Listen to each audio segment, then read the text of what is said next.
What's up, everyone? Welcome to today's video. Welcome to the Video Game Fight School channel. Thank you very much for tuning in. So it appears the check is cleared, and Brian Intihar is telling us his mind as to the criticisms, concerns, and questions coming in on the Mary J. Watson missions in Marvel Spider-Man 2. Apparently, it seems like the developers doubled down even after the feedback they had received from the first game. And not only did they double down, the creative director is now cited as saying that he doesn't give a hoot and he doesn't care. And I think maybe he's actually saying this from a position of creative direction, creative, ownership in terms of having to bring the IP to life. And I think that's probably where he's coming from. However, I think there are some concerns that need to be taken into account. So let's go ahead and take a look at what the context looks like. And he says this is what he cited to have said. It says director Brian Intihar says they kept MJ's stealth missions in Insomniac Spider-Man 2 to show players she's a capable hero, even if she doesn't have powers. Now, whether or not she's a capable hero, I don't think is being called into question because of superpowers or not. I think that is an argument that's probably not being made because, as you guys can see, obviously, I'm purposefully showing you Batgirl Barbara Gordon kicking butt, even though she has no superpowers. In fact, this Barbara Gordon is one that's just returned from a traumatic event, Barbara Gordon. So super heroic, to be honest, with no superpowers and having come back from something that basically almost ends her life, right? So that's not in question on my part. And I don't know anyone who's actually making that argument. So Brian Intihar, as much as I have, respect for you, I think you're starting to, or whomever is actually writing these articles or framing these arguments, is probably trying to play a word salad game. That's not going to work here. We're going to distill this argument down to the fine details. So apparently he goes on and he says, if she's a little OP, I don't give a hoot. She's fine. I don't care. You better care, sir, because your words, your actions can really affect the people you may be trying to defend. And I think here's what the thing is. He leads a team. He has a team of writers who decided, or a team of creatives who decided they needed to bring MJ back. And he feels probably the need to defend them because sometimes it's hard for you to distill who may be critically, approaching the game from a place of concern and care, or who may be coming in from a place of they want to dismiss the game because they think you have an agenda. You know how it is. Somebody makes a decision creatively. Everybody has an opinion. Some people, their opinion is genuine. So I think he may have read it this way. I'm just giving him the benefit of the doubt. So let's just say he read it the way where he thinks people are coming after his team, like, oh, they're making this decision and so, and then he says that. But still, you have to also go back and think that there are genuine Spider-Man fans who are saying this as well.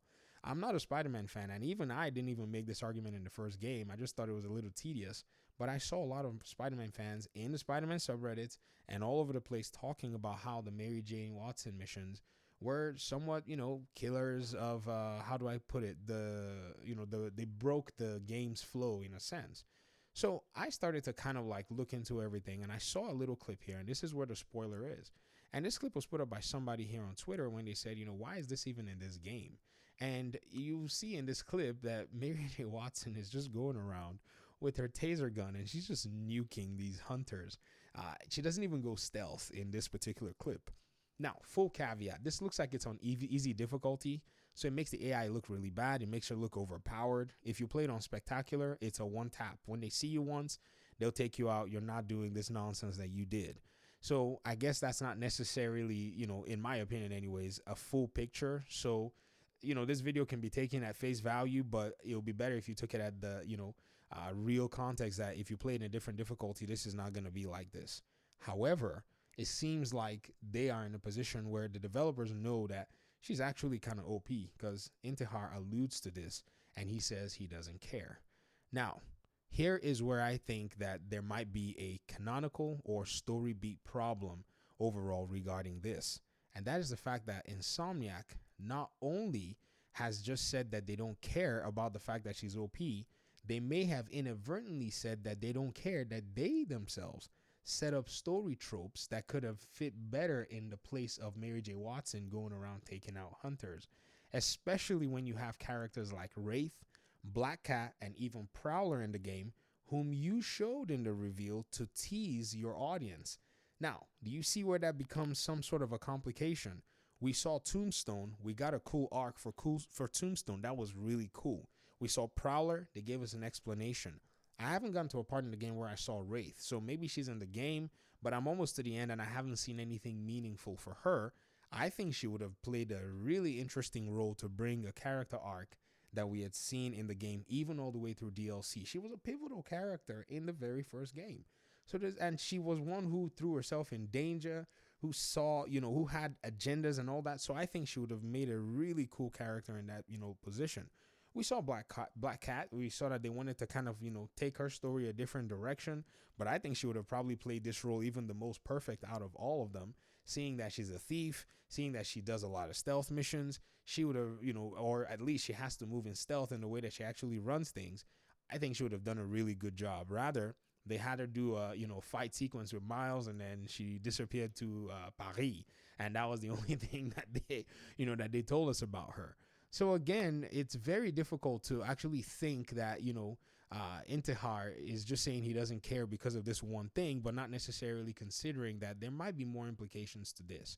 Another thing too is whenever you say you don't care, when your audience and your fans are actually, concerned about something that you have actually, or a creative direction that you've taken, it's very, very difficult to say that they need to trust you when you're going to give them another, creative product. And what I mean by that is you're going to sell a Spider-Man 3 to whom?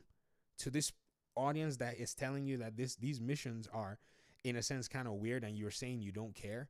Wait, you think the Twitter audience is going to be basically the ones that are all going to buy your Spider-Man game coming next? They're going to be watching very carefully. The Wolverine fans are going to be watching carefully as to what it is that, you guys are going to be doing with that character. Are you guys going to be authentic? Are you going to be genuine? Or are you going to set up tropes that you're not going to respect later down the road and then say you don't care? It's very, very interesting to go ahead and say stuff like that. And I understand wanting to, stand by your team, in the sense that they made this creative decision and you want to make sure that, people are not tarnishing that. But you have to be, in a sense, a little bit more strategic with your words, because this is your paying audience. This is the audience that's, taking you guys to a really cool place from your very first game. And I understand the check cleared, so maybe you just feel like you have a lot of liberty to just say what you want, which is fine. But understand that there may be consequences to how you approach stuff like this. So as much as I respect the guy, I don't think he should have used those words. I strongly believe he could have probably, said, maybe we just wanted to do something different. And you know what, ladies and gentlemen, there's another point that I wanted to go ahead and make. Some people have said, maybe because Silver Sable had been training her and, she already got, a lot of exposure to combat and all that stuff from her, this is probably why she's capable of doing stuff like this. I get it. But I think it would have opened the door to be able to complete this trio of the Spider trio. That's Spider-Gwen, Peter, and Miles, which they've been playing with in the Into the Spider-Verse series and even some other series in terms of cartoons and TV shows. It would have created a really lasting impression if they had probably gone that route. So there was a lot of missed opportunity here, I think. And, nothing against Mary J. Watson, but in my opinion, I don't think she's fitting as a hero in that particular model. She can be a hero, but not one that has to be, in a sense, a hero that is approaching her heroicism or, heroine acts with brute force or using any kind of any kind of confrontational methodology. She should be able to use her wits, which she's always relied on, and it's made her quite unique in my opinion, from the material that I've been able to watch and the material that I've been able to see. She's not necessarily all brute in a sense. If, say, it was Barbara Gordon, yes, we can definitely tell you from canon and from a whole bunch of stuff, she's just a hothead, just like her dad, if you get what I mean. So we have a lot of stuff to be able to back that, that character up in the way that they've been written. But Mary Jane, in my opinion, I just feel like in the presence, and I'm not saying Mary Jane cannot be depicted as this, but I'm also saying that in the presence of these other characters that would have played a better role that had been previously set up, it's just really weird. And what's even much weird to me is that the creative director is actually speaking like this, especially when the fans are expressing concern. Let me know what you think in the comment section. Thanks so much for watching. Appreciate you guys. We'll talk pretty soon in another one. Peace out.